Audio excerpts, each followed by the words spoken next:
Welcome to our second in a 3-video series on preparedness for American catastrophic scenarios. In Video 1, I looked at pandemics and U.S. civil unrest. In Video 2 of this series, I'll look at economic implosion and severe earthquakes. Many are predicting that the bubble is about to burst with the U.S. economy. With pandemics like what we saw in 2020, shut down businesses and lost jobs, national U.S. debt of $28 trillion, global debt, and consumer debt, the U.S. economy is struggling at best. Consumer confidence is down, the wage gap between the wealthy and the poor is getting wider, and health costs are still skyrocketing. All these trends mean that time may be running out, and a depression worse than the 1930s may be coming to the U.S. If the U.S. economy fails one day, you should expect the government to declare martial law with a requirement to remain in your homes and off the streets. Eventually, looting will occur as people who have no more food and supplies will become scavengers, try to take what they can steal. Try to fortify your home to make it more difficult for looters to break in. Improve your doors and locks. Be prepared to board up your windows to better keep thieves out.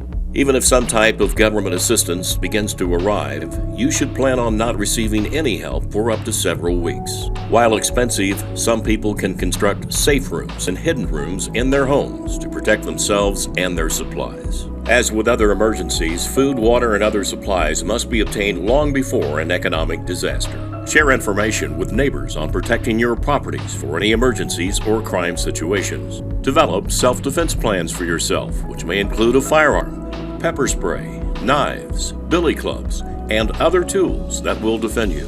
In a financial collapse, think out of the box and have on-hand items that you could barter with to obtain important supplies you may need. Bartering items could include cartons of cigarettes, liquor, fuel, even gold and silver. Have a bug-out plan in case you have to leave your home. Don't forget having extra gasoline because fuel stations probably won't be open. Have a predetermined location outside of cities where you can meet up with family and friends. Preferably a location away from big cities and not that easily found by others. Have some type of housing or shelter prepared to be able to escape the elements. In an economic recession or depression, many people are going to lose their jobs and homes. You should prepare for this possibility. Make a plan to get out of debt as soon as possible. The worst kind of debt is for credit cards with high interest rates. Carrying a balance will cost you a lot of money that could have been used to pay off your bills. The likelihood that the U.S. will see catastrophic earthquakes in the next 30 years is actually very high. Earthquakes happen when two Earth surfaces move against each other. They are typically difficult to predict and impossible to prevent. As more years have gone by without major earthquakes, pressure has accumulated along certain fault lines as tectonic plates try to shift. Major earthquakes could be widespread and will create mass casualties and injuries, catastrophic property damage, power outages, travel problems, food and medicine shortages.